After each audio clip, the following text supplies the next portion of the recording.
Okay, we are back on the show now, and it's time for our viewer mail segment. And our letter this week comes from, well, before I read this, I want to thank everybody for writing in and entering our King's Trivia contest. And, of course, we want to congratulate our winner, Cheryl, again, and she's going to be going on that big trip up to Lexington, Kentucky. But, as I said, once again, we want to thank everybody for entering. Over 2,000 entries in that, and we want to thank you once again. And right now that we have a letter this week from Frank Wakefield, who lives here in Memphis, Tennessee. And it says, "Hi, Jerry, I have a question for you. On what MTV video do you appear?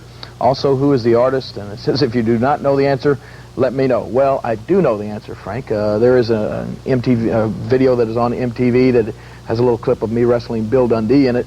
And it is by George Thorogood and the Destroyers.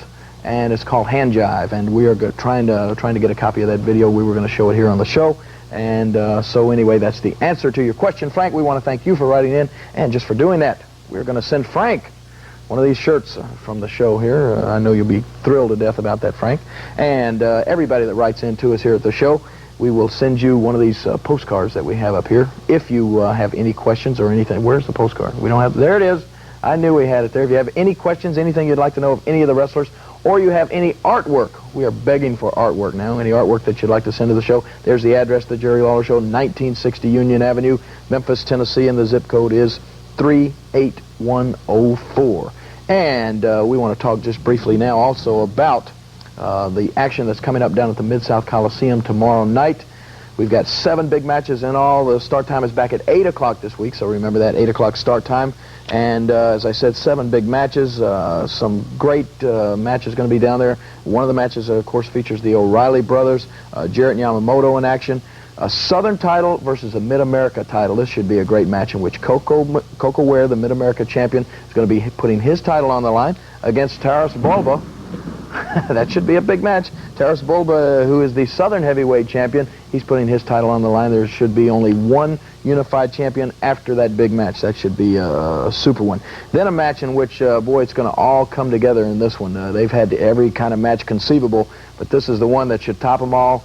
Texas Death Match, in which falls don't count. These two teams, I'm talking about the Fabulous Ones and the Sheep Herders, they're going to go until all the differences are settled, because this match continues with no disqualification, no stopping because of blood. This match just goes until one team can't answer a bell. So it'll be, we're going to find out once and for all who is the better of the two teams. The Fabulous Ones go against the Sheep Herders.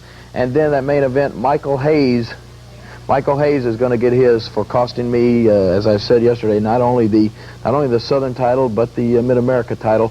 When the Fabulous Freebirds come back to town, and as I talk about how he cost me the title, we just happen to have a little piece of video. This is just a fan was filming the match in Selmer, Tennessee. As you can see, it's not that great a quality of video. It's just a home VHS camera there. I had Taras Bulba covered.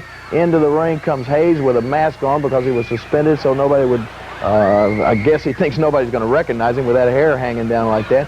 He nails me with the boot, then comes back in the ring to put Taras Bulba on top.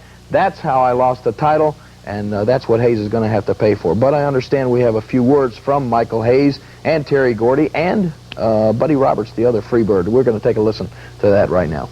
You see what the shirt says, man? Just like the mat said, man. Bad Street. And you shouldn't have signed for it if you weren't prepared for it.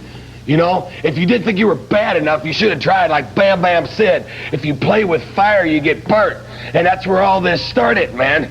You know, I didn't bring the scissors in the ring, did I?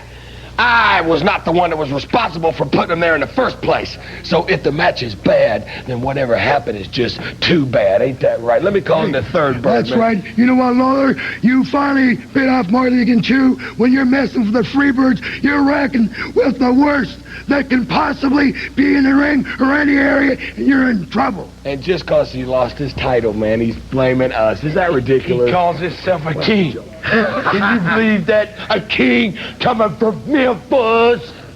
No, I can't believe it, man. All the kings come from Bad Street, USA, and you know what it's like, Lawler, to go down Bad Street, USA. We took you down it. You couldn't handle it, boy, and you had your Tennessee conspiracy people, you know, whatever what you want to call them, and they got against us. They tried to suspend us. Well, let me tell you something, baby. We're coming back, Lawler, and we're after you this time, so you get yourself ready. King. Okay, that's Buddy Roberts, Michael Hayes, and Terry Gordy. Hopefully only Gordy and Hayes are going to be down at the Coliseum tomorrow night, and they can laugh now, but I can assure you they will not be laughing after that match is over. Hey, that's enough about tomorrow night. I want to remind you once again, it's 8 o'clock. Be there, 7 big matches, super card, a lot of action down there. And right now, speaking of action, a team in the NFL that's provided a lot of action over the past few years, the San Diego Chargers, and we're going to check in and see just what kind of action we can expect from them this season. Here they are now. With Dan Fouts missing 3 games with injuries in 1984, the Chargers offense fell off to 4th best after leading the NFL for 5 straight years. Changes in the offensive line didn't help, and this year, former All-Pro Doug Wilkerson retired. With the addition of #1 pick Jim Lachey out of Ohio State and the reassignment of another All-Pro, Fouts feels he'll be able to remain upright more in 1985. Well, I think the biggest move we've made to help our offensive line is to move Ed White again. Last year we moved him from right guard to right tackle. This year he's been asked to move to left guard, the position that he played when he was with Minnesota back eons ago. So that move has really solidified our offensive line because it's provided us with a solid middle again now that Doug Wilkerson retired. The Chargers will have to do without All-Pro tight end Kellen Winslow at least until mid-season. He had his right knee reconstructed. But the pass-minded Chargers don't mind running the ball from time to time. All-Pro Ernest Jackson even led the AFC in '84. We've got a real fullback now with us in Tim Spencer, so this will open up our running game even more. Of course, the offense won't have to score as many points if the defense can improve, from 26 last year out of 28 teams. A lot of the San Diego draft was spent on defense, especially in the secondary. And the young linemen are giving indications they'll be able to put some heat on opposing quarterbacks.